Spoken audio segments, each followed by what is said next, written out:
sente a mão de Deus em tudo. E, por exemplo, as leituras de ontem e as de sexta-feira também caíram mesmo bem no retiro. As coisas que fomos dizendo, as coisas que fomos rezando e depois como que Deus confirmando tudo e nós não mudámos nenhuma leitura. Eram as do dia. Parecem coincidências. Para nós, cristãos, no fundo, não há coincidências. Outro dia ouvi uma engraçada. Ó seu padrado, dei incidências de Deus. É bem visto. E hoje também, as leituras deste domingo vêm mesmo a calhar. Caem que nem uma luva. E tenho boas notícias. E a vontade que eu tenho, e mais. A mais é que a vontade que eu tenho é de falar de todas. Mas as boas é que, como começámos a missa às 3 da tarde, temos 2 horas. Não sei se é boa, não é?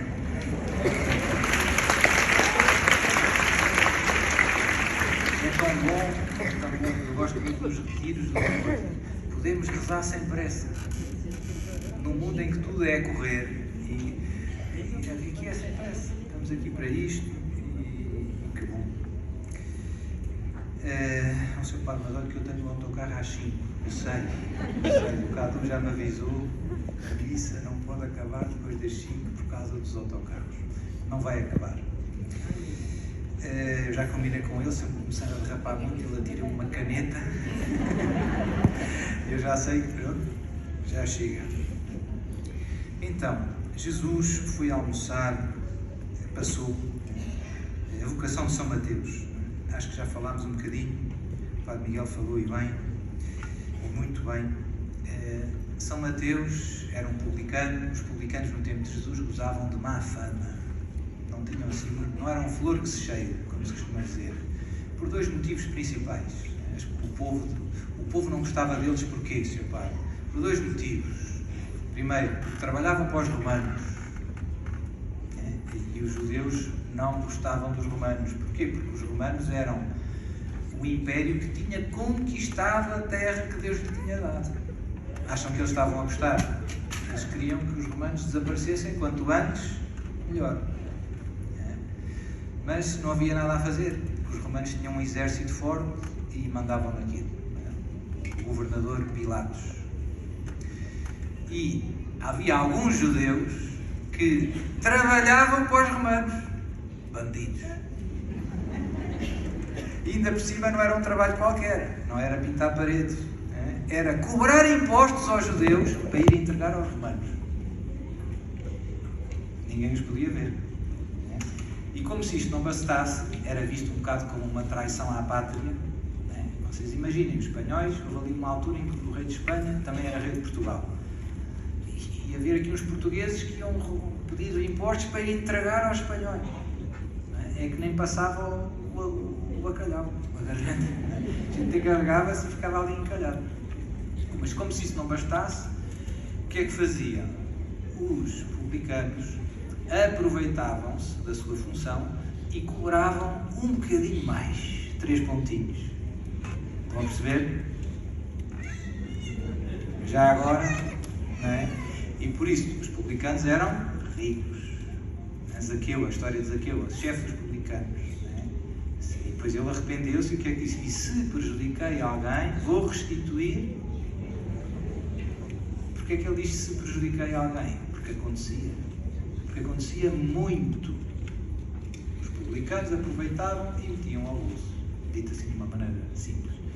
Portanto, os judeus que já não gostavam que eles ajudassem os romanos, ainda por cima os estavam a roubar. Portanto, aquilo nem com chantilly, não é? Nem com não engoliam, não é? E eram tidos como pecadores públicos. Por isto, por roubarem, não é? Por abusarem, seria um abuso da autoridade. Porque com a força dos romanos cobravam mais do que o que deviam, não é? E iam entregar aos romanos. Enfim, portanto, tinham má fama.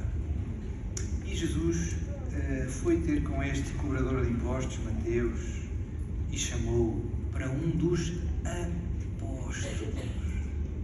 E os apóstolos não eram só alguns dos discípulos de Jesus, eram o círculo mais próximo.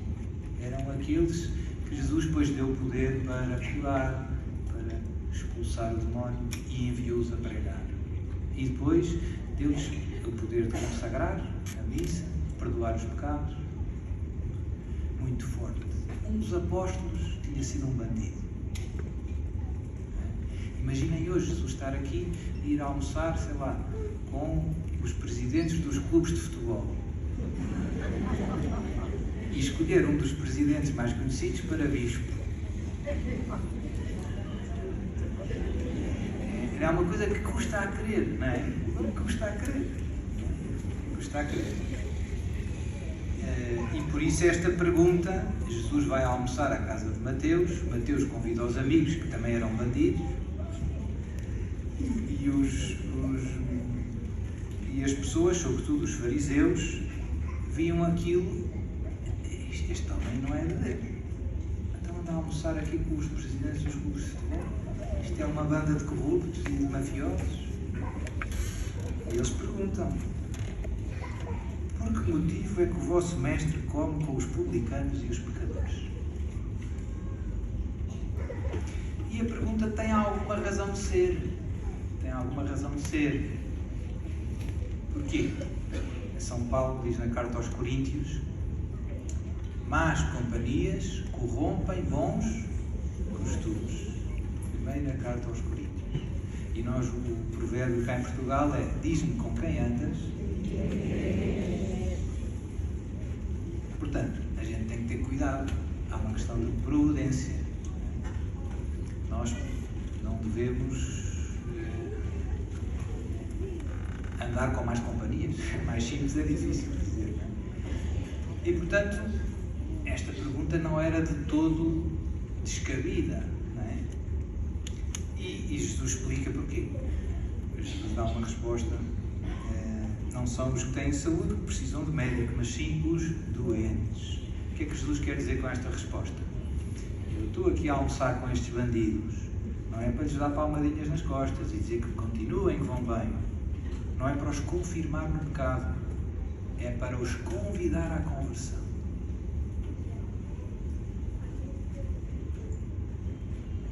A convivência de Jesus com os pecadores não é para os confirmar no pecado, é para os resgatar do pecado. E isto já tem muitas implicações para a nossa vida. Nós às vezes temos a tentação de fugir de algumas pessoas. Nossa, pá, esta pessoa, não sei o quê. Mas ele é maçom, vou fugir. Ou ele anda não sei o quê, não sei o que mais. Jesus quer salvar essa pessoa e conta contigo. Mas ele é bruxo. Não faz mal. Podes ir, deves ir falar de Jesus a ele. Mas é um bruxo muito mau e muito poderoso. Ainda mais importante é que Jesus vais falar de Jesus a ele.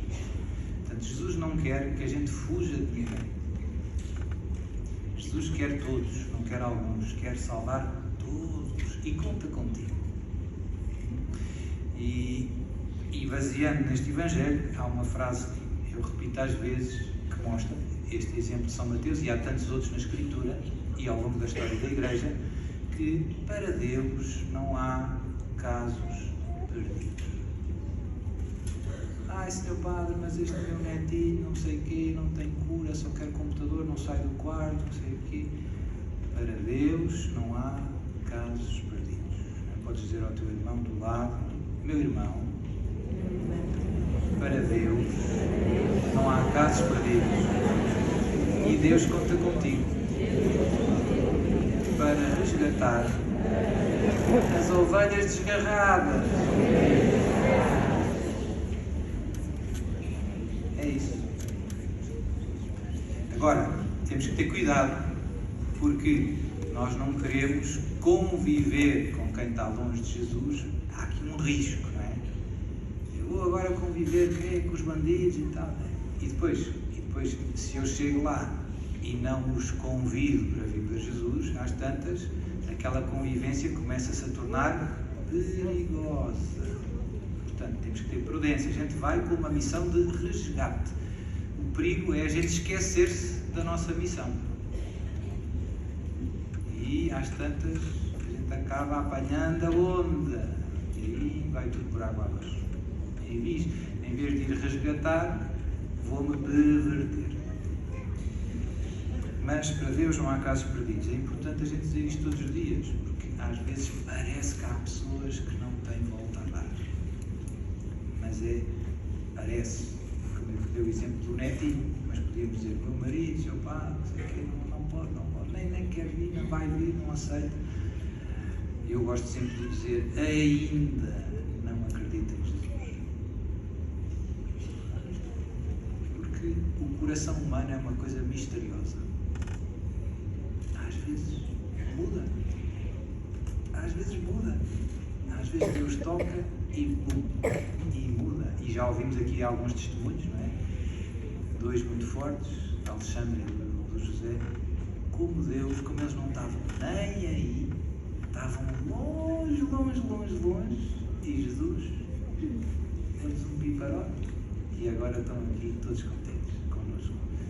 Para Deus não há casos perdidos. Deus conta contigo. Deus conta contigo para esta missão de resgate. Mas onde eu gostava de centrar mais a minha atenção era na segunda leitura, que casa, que nem uma luva, com o tema do nosso retiro. O tema do nosso retiro é salvos pela... E nós lemos uma passagem da carta de São Paulo aos Romanos, em que São Paulo elogia a fé de Abraão, que para os judeus ainda hoje é o grande homem de fé. Para os judeus ainda hoje, para eles Abraão é a referência do que é ser um homem piedoso, temer a Deus, deixar-se guiar por Deus.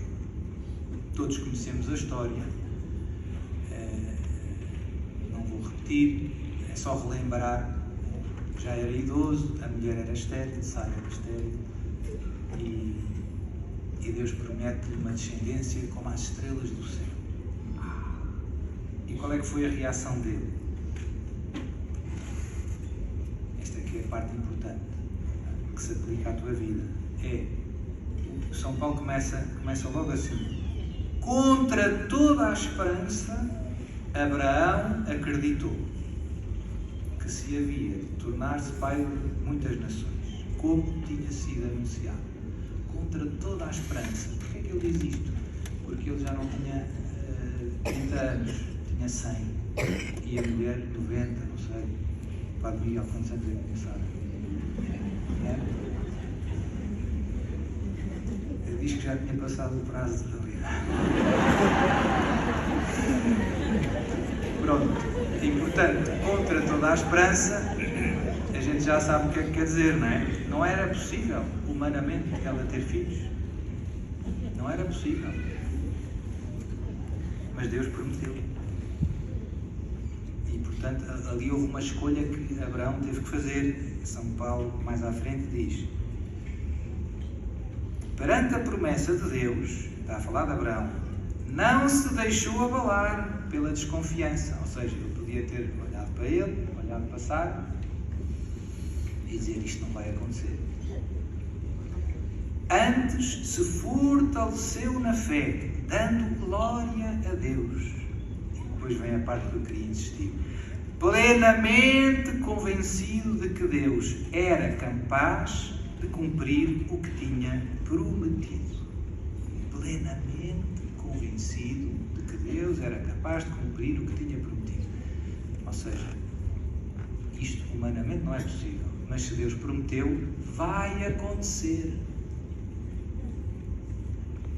Diga aí para o seu irmão do lado: meu irmão, tudo o que Deus prometeu vai acontecer. Vai.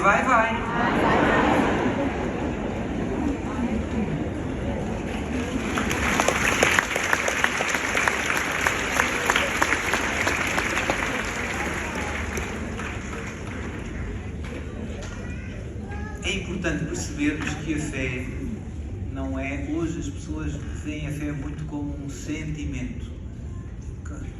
Não sei explicar uma coisa que eu sinto, Jesus, não sei explicar. A fé é um ato da nossa razão, é um aderir à verdade e à pessoa de Deus que se revela tendo como credível, como verdadeiro. Deus não me está enganado e Deus sabe o que fala. O ato de fé é isto, e este ato é um ato da nossa razão, movido pela vontade, diz São Tomás de Aquino. Eu tenho que querer acreditar, porque não é evidente o que Deus me está a dizer. Se não é evidente, eu tenho que querer acreditar em Deus. E este querer, São Tomás de Aquino diz que é pecado, que é movido pela graça. Ou seja, por isso é que nós dizemos que a fé é um dom. Sem este sopro do Espírito que empurra sem forçar. Deus é maravilhoso. Deus move sem coagir. A tua vontade, tu tens que querer. Mas se tu queres é porque Deus te toca.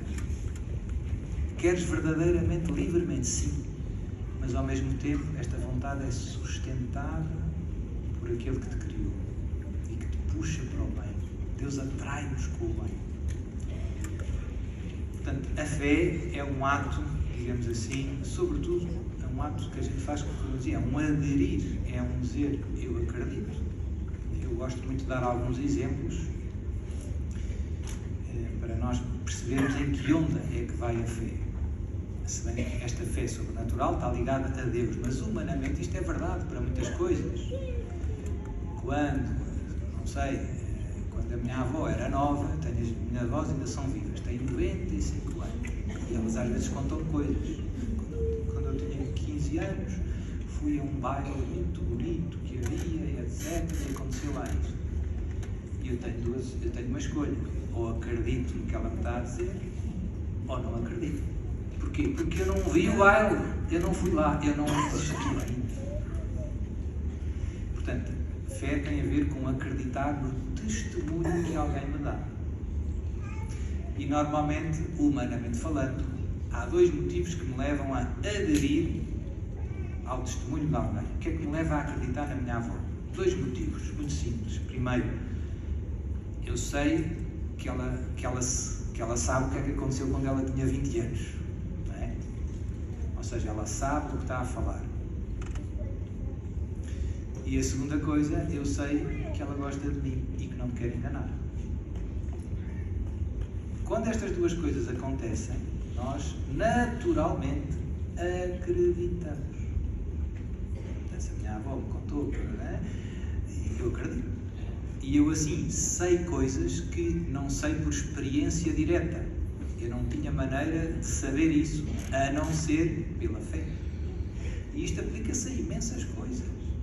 Há imensos países que nós não visitávamos, mas que alguém foi lá e disse, olha, fui a uma cidade e tal. Vocês nunca tinham ouvido falar. E agora já sabem que existe uma cidade que tem um lago. Porquê? Porque acreditaram em alguém que foi lá e que não vos quer enganar. Sabe o que fala e não... Certo?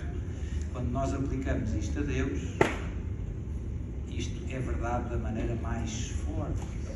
Porquê? Porque Deus é a própria verdade.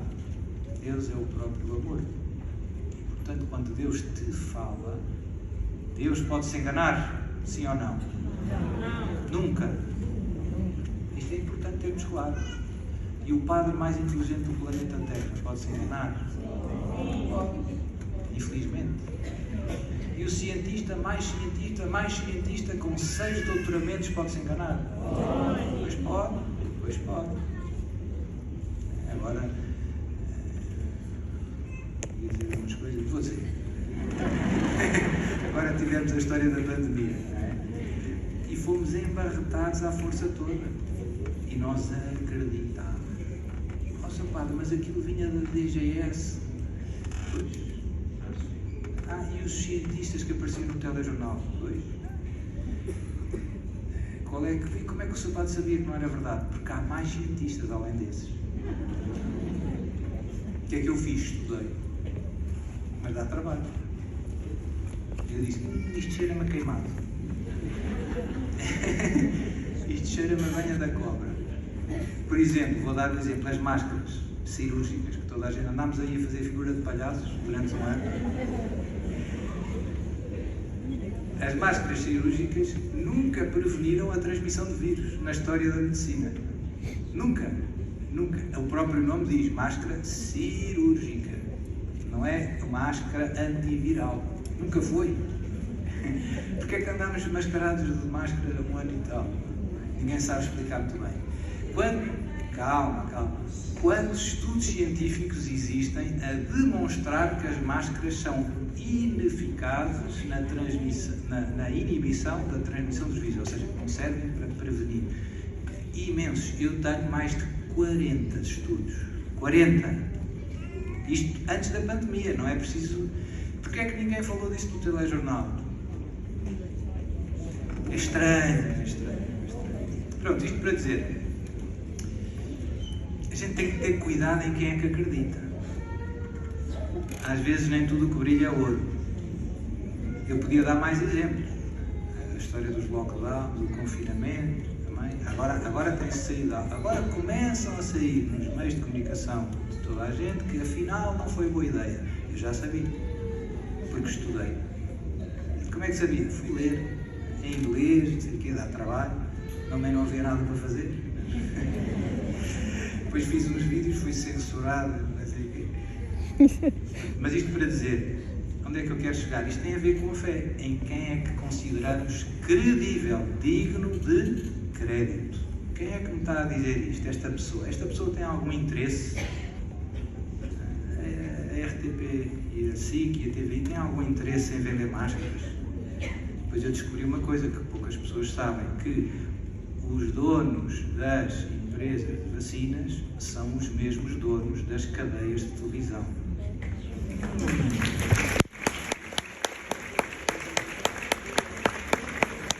uma coincidência.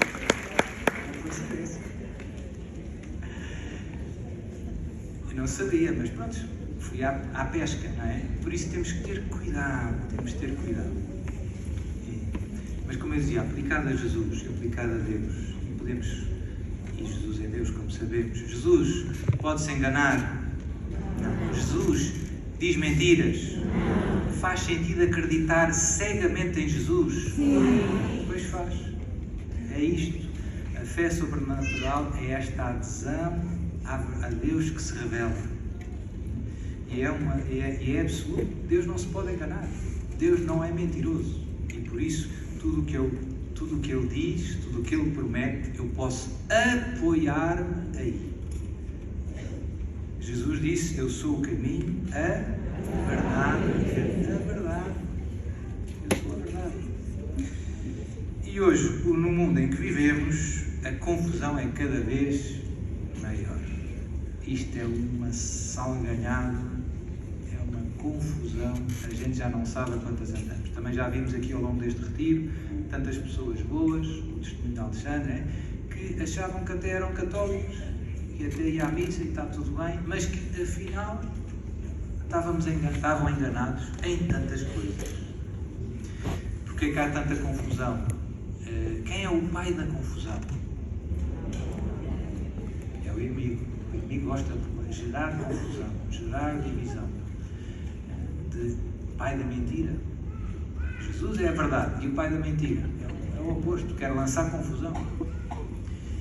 E por isso hoje tornou-se um pouco mais difícil. Há algumas décadas atrás, o ambiente em que nós vivíamos puxava-nos para o bem, puxava-nos para a verdade, puxava-nos para Deus. Verdade ou mentira?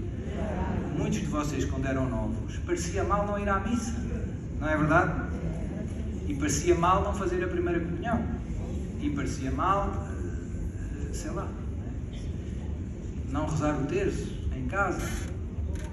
Mas isso mudou, ou não mudou? Os vossos netos, se calhar parece-lhes bem o contrário. Não é? E mudou rápido. O que é que aconteceu? Em 40 anos, em 30 anos, houve aqui uma revolução e nós não demos conta, sem perceber. Acordámos um dia e o mundo estava de pernas para o ar. Esta é a sensação que eu tenho. Que, de repente a gente acorda, olha à nossa volta e está tudo maluco. Não é? Paradas, LGBT, tudo a bater palmas.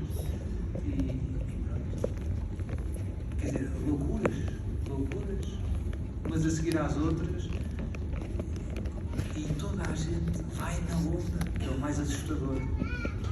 Toda a gente vai na onda.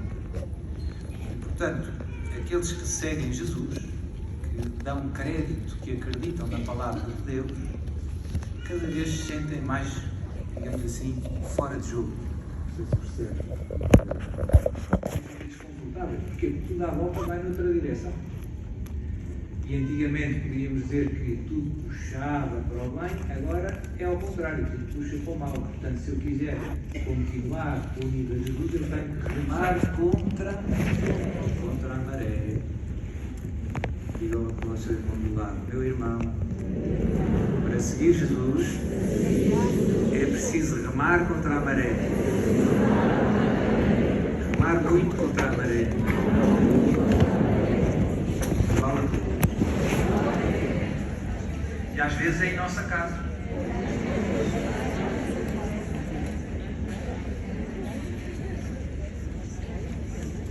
Agora, se nós ficássemos só aqui, ficávamos um bocado desanimados. Agora vai ir ao fundo. Agora a boa notícia. Mas Deus gosta tanto de nós e daqueles que não estão bem aí. É importante lembrar isso. E que nem merece, mas também merecer tu não mereces. Que aguenta o mal até um certo ponto. O meu pai diz: eu não percebo Deus. Se eu fosse Deus já tinha partido isto.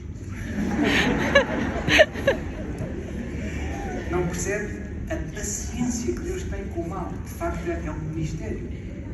Como é que Deus é capaz de aguentar tanto disparate e tanta maldade no mundo? Também me custa a mim pensar, não é? Hoje em dia, as coisas que se fazem às crianças, estar a roubar a inocência às crianças tão cedo, estar a pervertê-las através do sistema de ensino, vocês já sabem isto, não é? Hoje em dia, nas escolas, as crianças têm que aprender que há muitos tipos de casais. As crianças com 5 anos, 6 anos têm aulas a dizer que há muitos tipos de casais, há homens com homens, mulheres com mulheres. E se os pais forem contra, a escola, o Estado diz: não, a escola é que manda. O Estado é que manda. O Estado é que sabe o que é bom aos teus filhos. Já estamos nisto. E coisas. E o yoga, agora também o yoga está nas escolas. Não é? Uma pessoa quer ensinar os filhos a rezar o texto, mas o filho chega à escola: yoga obrigatório. Já estamos nisto, não é? Vai chegar um dia. E eu às vezes surpreendo com este aparente silêncio de Deus. Deus está quieto, parece que não reage. E o mal avança, e avança, e avança, e avança. E às vezes é uma espécie de Titanic, não sei se lembram do barco, não é?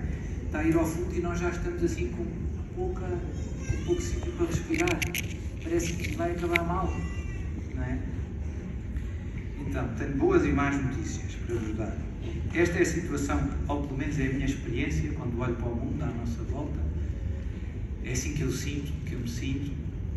Agora, boas e más notícias. Vou começar pelas más. As más é que vai piorar ainda mais um bocado. É verdade. E, portanto, se nós já estamos a remar contra a maré com muita força e já estamos cansados, isto ainda vai apertar bastante. E as boas é que Deus chega a um momento em que diz: agora já chega, agora, ponto final, viramos a página e vai começar um novo capítulo.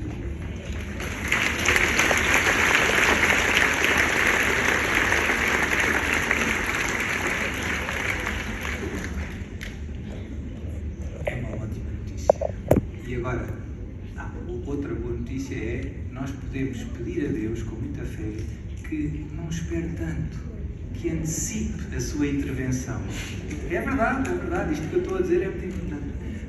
E nós na missa fazemos sempre isso, não damos conta. Não é? Agora, vinde-se o vosso é o reino, o poder e agora. Não, há uma parte tem que dizer. Vinde-se, há uma parte tem que dizer, em todas as missas. E no Pai Nosso: venha a nós o vosso reino. Isso é o novo capítulo. Porque aqui aqui à volta, a gente vê isto tudo a partir aos pecados. Por isso, nós podemos e devemos rezar com fé para que Deus antecipe a sua intervenção na história da humanidade. Não é só uma intervenção, digamos assim, discreta, como ele gosta de fazer, como ele faz aqui no Retiro, por exemplo, mas vai ser uma intervenção, podemos dizer, mais tremenda, como aconteceu em alguns momentos da história da salvação. Quando Deus tirou o povo do Egito, o que é que aconteceu? As pragas, morreram os primogénitos do Egito, abriu o mar ao meio. Não são coisas pequenas, são coisas que a gente vê. Deus está a atuar, não é? O fogo do céu sobre Gomorra. Deus intervém de uma maneira evidente, milagrosa, para que os homens mudem de vida, para que os corações voltem para Ele. Deus aguenta, e depois diz, agora chega. Agora arregaça as mangas e ponto final do mal, novo capítulo. Podemos rezar. Isso chega? Não. Temos que também estudar um bocado. Já falámos, o Roberto já falou, e muitos irmãos já falaram da importância do Padre Miguel, do Arnaldo, estudar a palavra. Ler a Bíblia todos os dias e conhecer bem o catecismo da Igreja Católica. O catecismo, eu gosto de dizer, é uma espécie de a interpretação correta da Bíblia. Eu posso ler a Bíblia sozinho e dizer uns disparates. Aliás, há muitas igrejas cristãs que nasceram de pessoas que liam muito a Bíblia. Só que começaram a interpretar aquilo de uma maneira nova, meio estranha, e foram por conta própria. Cá para mim, Jesus não é filho de Deus. Os Jeovás não acham que Jesus é filho de Deus. Não acham que Jesus é Deus. Não acreditam na Trindade. Não. Mas também tem a Bíblia. Estão a interpretar mal. Como é que eu me vacino, entre aspas, contra o disparate? Estudando o catecismo. O catecismo dá-me a interpretação que a Igreja faz da palavra de Deus. E não é uma interpretação só, digamos, que tem valor por ser muito antiga, né? Mas Jesus deu aos apóstolos um dom espiritual do Espírito Santo, que se chama carisma, certo de verdade, que receberam os bispos pela imposição das mãos. E esse carisma dá-lhes a capacidade de interpretarem corretamente a palavra de Deus. Porquê? Por causa da assistência do Espírito Santo. Isso é uma ótima notícia. Porque eu às vezes abro a Bíblia e não percebo algumas coisas, e não sei bem. E há uma vizinha minha que diz isto e aquilo, e eu nem sei responder. Estudo o catecismo. E eu, há uns anos, com a ajuda de um amigo meu, preparei um site, catecismo.net. Os meus sites são sempre .net. Hoje de manhã, como vocês sabem, o Padre Vítor faz anos, eu ainda o encontrei ao pequeno almoço e eu mandei-lhe uma mensagem logo de manhã, pelo WhatsApp de manhã, e disse que Deus o faça um santo de altar. E ele ao pequeno almoço deu-me um abraço e disse: muito obrigado por me encorajar no caminho da santidade.net.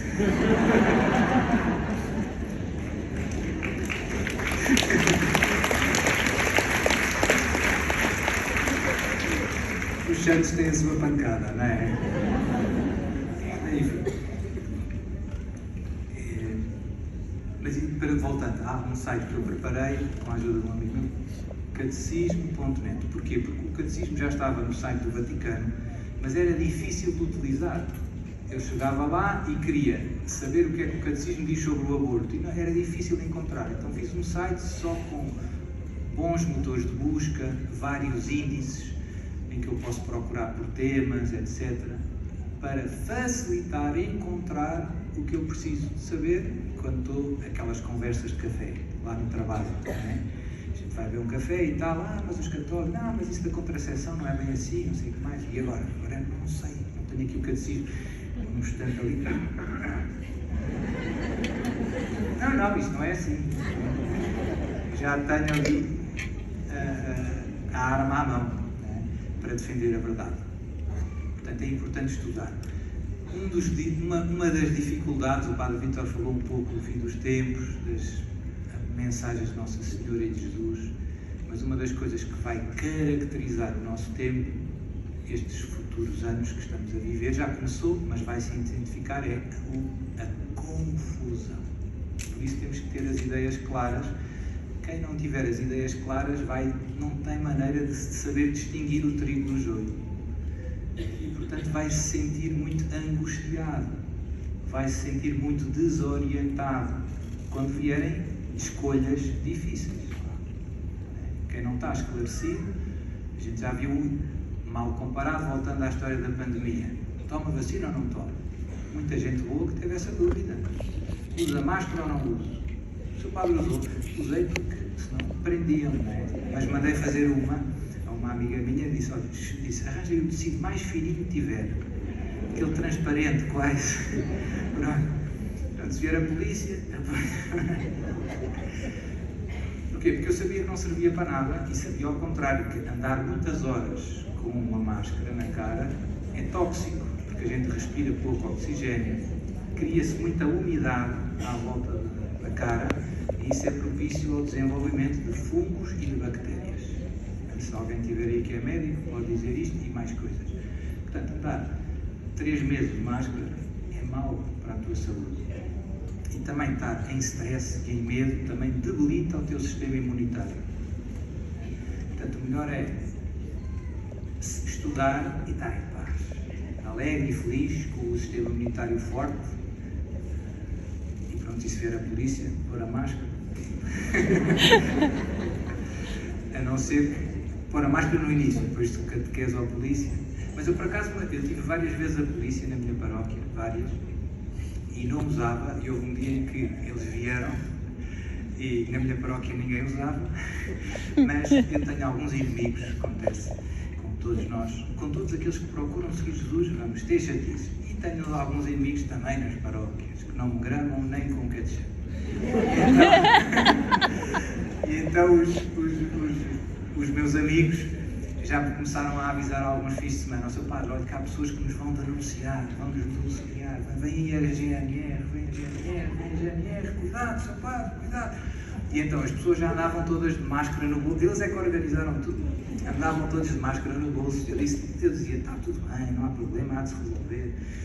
E um dia lá apareceram os GNRs todos. E então a boa notícia foi alguém que vinha para a missa, viu os GNRs a vir, chegou à missa, vem a GNRs.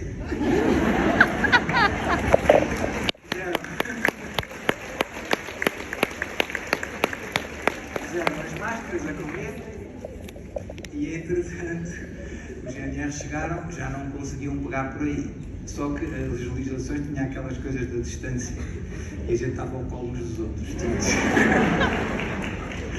E então o guarda, o chefe, coitado, meio encavacado, sem saber bem como é que havia de fazer, veio ter comigo e disse, seu padre, o senhor é o responsável pelo que está a acontecer aqui, o senhor tem que lembrar às pessoas, no fim da missa, quais é que são as regras que estão em vigor, para poder haver. E eu agradeci, seu guarda, fico descansado, vou avisar, obrigado por nos lembrar, porque as distâncias não estavam a ser respeitadas, tem razão, e tinha, não é? Pronto, e depois no fim da missa o aviso foi assim. Queridos irmãos, como vocês sabem, tivemos a visita dos nossos irmãos das autoridades civis, que devemos respeitar, e eles pediram para vos lembrar que temos que manter as distâncias de segurança.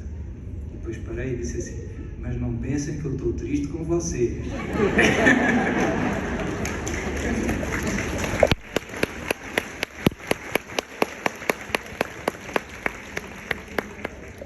Isto são só exemplos, são caricaturas, isto é fácil, mas tu e eu vamos passar situações bem apertadas em que temos que pedir a Deus ajuda, temos que pedir a Deus que nos ilumine para não largar Jesus e, digamos assim, e passar entre os pingos da chuva, passar entre as balas.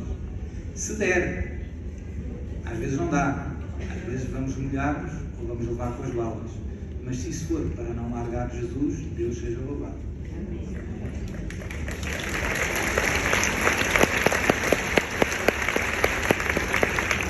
Se a gente puder para a gente tenta. sem perder o bom humor. Pronto, então, vêm tempos difíceis, ainda mais difíceis os que já temos. Agora, há muitas coisas que eu vejo a acontecer, vou partilhar aqui rapidamente, que eu penso que vão complicar a vida a um médio prazo. Por exemplo, está a ser implementada em várias zonas do mundo as chamadas moedas digitais emitidas pelo Banco Central. Em inglês diz, a sigla é CBDC, Central Bank Digital Currencies. Não é como o Bitcoin. O Bitcoin é uma moeda que ninguém manda nela, digamos assim. Isto vai ser uma moeda emitida pelo Banco Central Europeu, ou pela China, ou pelos Estados Unidos, em que o Banco Central, nós passamos a ter, neste momento, o Banco de Portugal não sabe que tu compraste um Kit Kat ali há bocado para mudar. Não sabe. Quem sabe é o teu banco. O Banco Central não tem maneira de saber isso. Porquê? Porque o nosso sistema bancário é uma coisa muito complexa, não vou explicar agora, mas eu também estudei um bocado disto, antes de cair o cavalo, eu estudei gestão de empresa.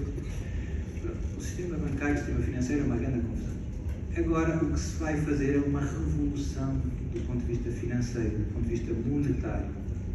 É os bancos centrais passarem a emitir uma moeda digital que, no fundo, acaba por ser um chamado sistema de crédito social. Não sei se alguém já ouviu falar disto, mas na China já funciona. O que é o sistema de crédito social? É um sistema de controle dos cidadãos, muito, digamos assim, muito baseado na tecnologia. As pessoas têm pontos. Na China isto já acontece. Uma pessoa que, por exemplo, em vez de passar a estrada na passadeira, passa ao lado da passadeira. Há uma câmara que vê e identifica a pessoa do ar clara. E depois os pontos variam na China, não sei, entre 300 e 900, e a gente perde pontos, é como a carta de condução. E quando a gente perde pontos, o que é que significa? Significa que já não pode viajar tanto, os filhos já não podem ir para aquela escola que ele gostava que era melhor, começa a ser castigado de muitas maneiras. Isto já acontece na China. Imaginem que na China, eu estava na China e chegava lá ao YouTube e dizia: Viva Jesus Cristo! Do ar clara! Em chinês era Xoxa! E eu ia perder logo 200 pontos. E portanto chegava a uma fase em que já não podia apanhar o avião da TAP para voltar para Portugal. Ia ficar a comer gatos o resto da vida. Fica assim.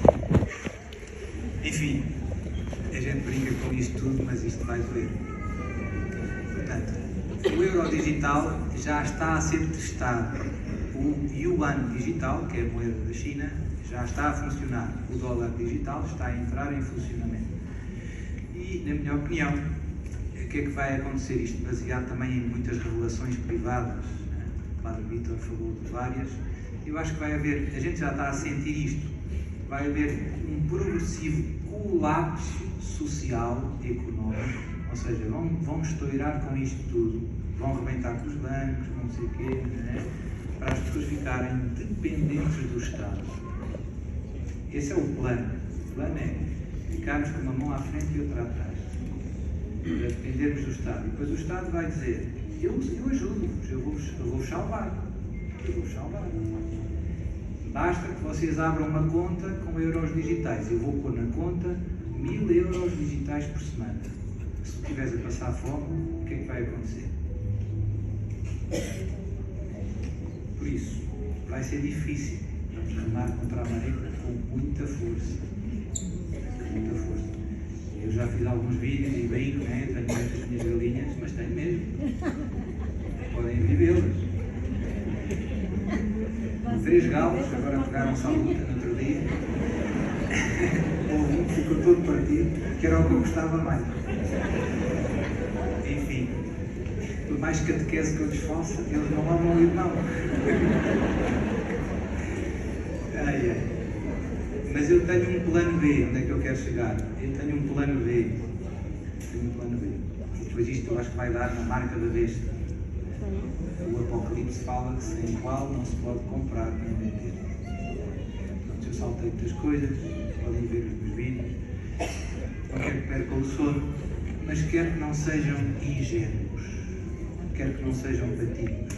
Eu não seria vosso amigo se soubesse tudo isto e tivesse caladinho, com as minhas galinhas ali escondidinho, a ver se passo despercebido. Não seria vosso amigo. Então eu digo tudo. Muitos de vocês estão a pensar, este padre passou-se. Espero estar enganado. Mas eu não peço que acreditem em mim. Prontos.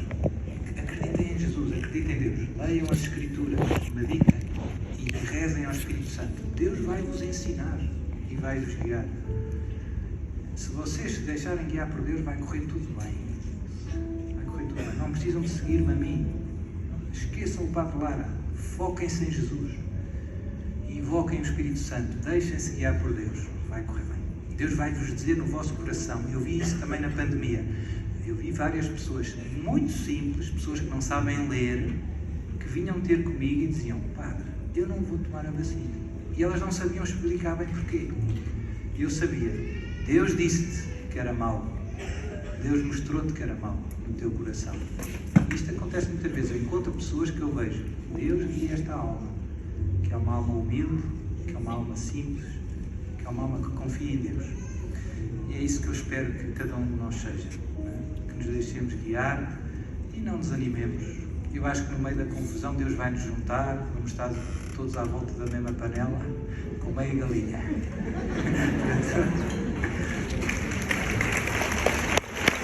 Vamos ficar mais elegantes. E outra boa notícia, que também é uma boa notícia, vão baixar os diabetes, o colesterol, vai baixar isso tudo, vai ficar tudo ótimo, porque não há para comer. E outra boa notícia é, vamos estar muito felizes, vamos experimentar Deus cada dia com mais intensidade. Quanto maior é a perseguição, mais cresce o amor no nosso coração, por Jesus e pela salvação das almas. Vamos embora? Diga ao irmão do seu lado, meu irmão, você está pronto? Todo vapor. Jesus conta consigo. Compre umas galinhas.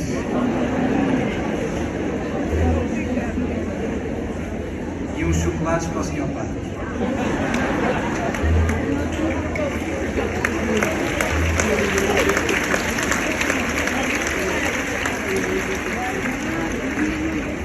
Muito bem. Então, para ninguém perder o autocarro, vamos colocar-nos de pé.